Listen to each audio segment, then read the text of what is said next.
Good morning sa lahat. Mabilis ang layout and design ng ating prayers for the GC guys. Using cellphone tayo, docs apps and slides apps ang ating ginagamit na pang design.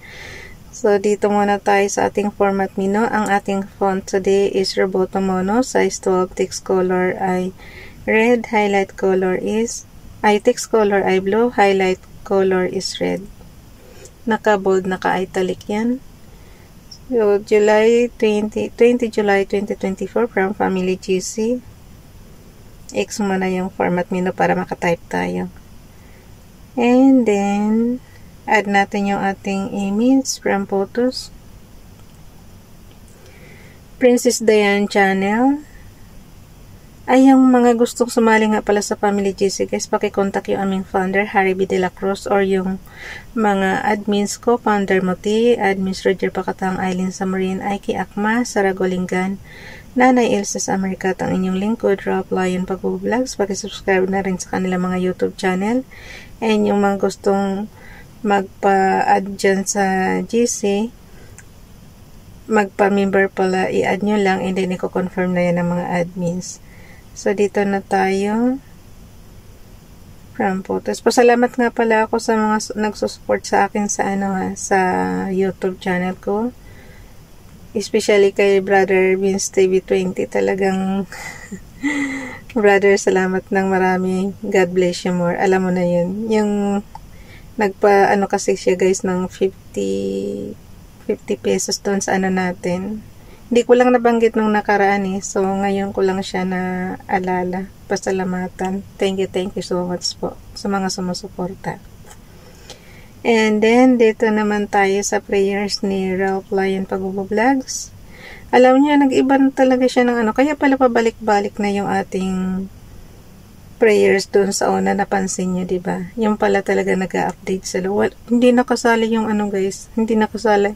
Bukod na siya. Kung gusto mo ng Hebrews na writings talaga, nakabukod yung na yun, yung apps na yun. Tapos ito naman din, na siya, English Hebrews na siya ang prayers. Wala na yung writings na Hebrews. Pero mayroon pa naman yun. Yun nga lang, mayroon akong isang apps doon na puro Hebrews writings ang Hindi katulad ng una nating mga nakaraang ginagawa, diba? Nung hindi ko pa siya binura kasi nga naglolo ko nga yung apps. Ganun pala yan pagka hindi updated. Ayun. Pag ko guys, iba na yung setup.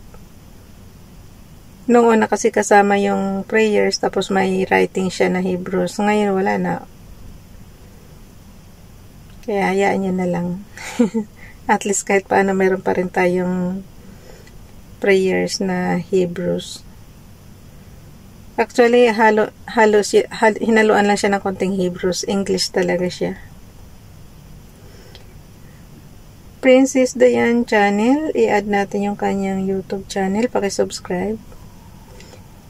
Okay. Kung gusto niyo namang magpa ng prayers guys, isama natin dito yung YouTube channel niyo para ma-promote naman.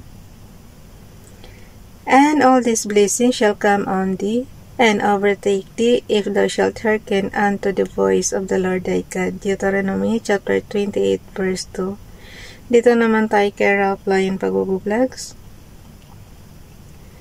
I-add ko lang sandali yung kanyang YouTube channel. Kinabahan talaga ako sa camera ko, oy. Mukhang maglolo ko na naman kasi nakakainis. Huwag naman ngayon, guys. Kasi,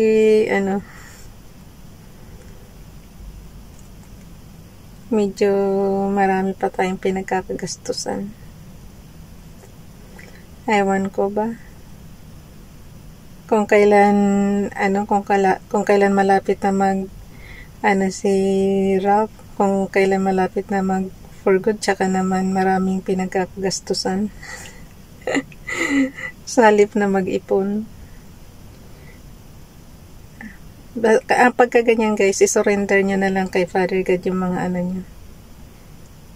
Kasi pag alam mo nang huwag ka magpapaka-stress. Kung alam mo nga hindi mo na kaya, di huwag mo kayanin. 'Di ba? Tapos isurrender mo na lahat kay Father God, lahat ng gastusin mo, ganyan. Yeah. Nangaral si Ralph, tapos sa sarili niya naman, na-stress naman niya yung sarili niya. Ay, nako. Okay, dinikit-dikit ko na kasi alam niyo yung alam mo tong roboto mo, no? Ano talaga siya? Isang space mo, isang tab na yata ang kapantay. Sobrang lalayo ng agwat. Kaya ginagawaan ko ng paraan. So, screenshot na natin. Bilisan na natin at malapit. Ilang minuto na lang. Oh, ubos na oras ko. So, punta na tayo sa in-screenshot ko na guys. Basahin na lang natin yung ating slides apps para mabilis. Mamaya ko na yan mahalaga yung nasabi natin yung prayers, tapos dagdagan nyo na lang ng mga sarili nyong prayers. Ako kasi ganyan pag may medyo nakakaramdam na ako ng konting stress, inaano ko na kay Father God lahat. Sa kanya ko na inaasa lahat, kaya so palitan lang natin ng background. Ang kasi guys, ang technique kasi para maalis yung problema mo, huwag mong isipin. Let it be na lang, let it go na lang. Yung parang, kung hindi mo kayang hindi mo kayang bilhin, huwag. Diba? Ganun lang siya kasimple. Makakapaghintay pa naman yan sa susunod mong sahod. Parang ganyan. Kung gusto mo talaga mag-ipon, magtipid ka. Ganyan. Kasi kailangan na rin natin talaga na maghigpit ng sinturon. Sobrang maraming, kasi alam niyo guys, pag mag-retire ka na, syempre wala ka ng income, di ba? Ilang taon pa bago ako magkaroon ng sa SSS, kasi wala pa naman akong 60. So, parang yun ang iniisip ko, yun ang bumabagabag sa akin. Paano ka mabubuhay sa isang lugar kung wala kang trabaho? Di ba sabi ko nga sa inyo, kung gusto mong magkapera, magtrabaho ka para may income ka. Pero, iniisip ko pa lang yung mga next na gusto ko nang mag-relax, gusto ko nang magpahinga, tapos wala pa naman akong inaasahan na, na income na darating. Anong gagawin mo para ka mabuhay, di ba? So, mo na lang, i-surrender mo na lang kay Father God. So, dito na tayo. Naku, daldal ako ng daldal. Hindi pa ako nakakaano. Basahin na natin sandali. 1 minuto na lang,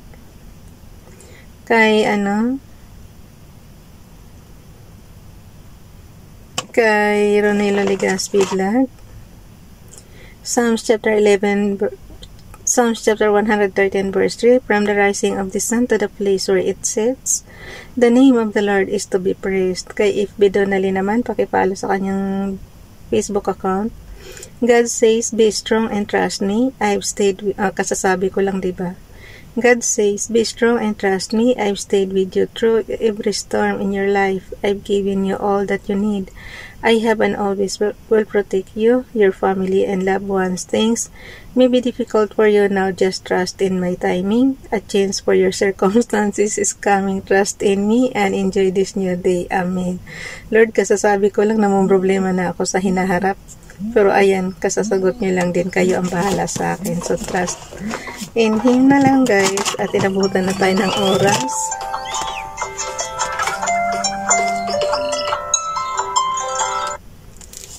Ganyan talaga.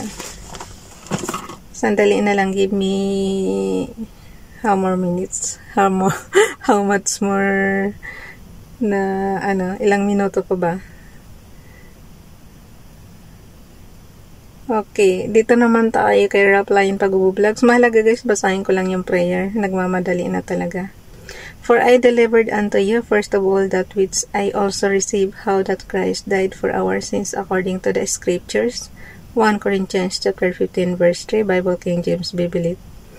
And beheld among, kay Princess Dayan channel, and beheld among the simple ones, I discerned among the youths a young man, void of understanding. Proverbs chapter 7 verse 7. Ano nga nauna natin to? Kasi ilalagay ko pa yung binasa natin ngayon sandali na lang talaga. So kakamadali ko, hindi ko pa siya na-crop.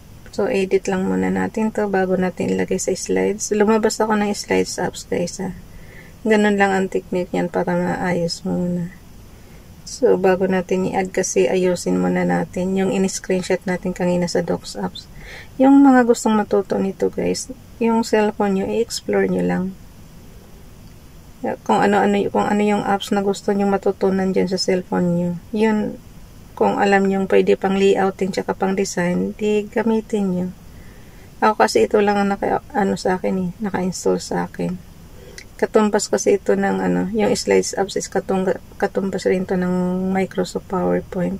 Halos pareho lang yung command niya sa computer. So, add lang muna natin to. And then, this one.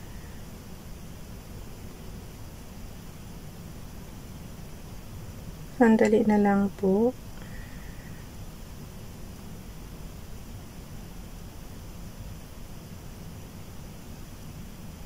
Pag nagpula na doon yun, ibig sabihin nakadikit na siya.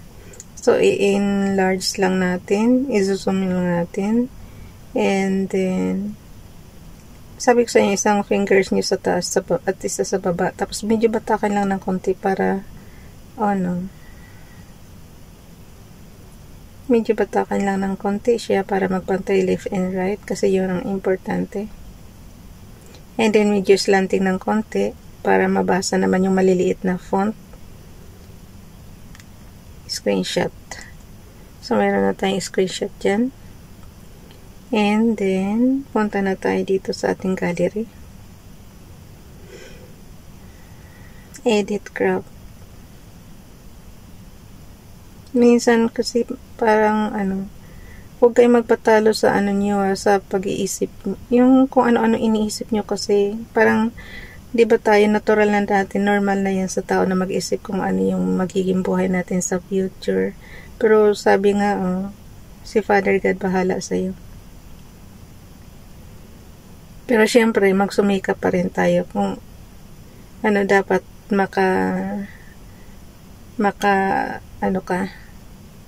yung makalikom ka ng sapat para mabuhay ka in the future. Parang ganun.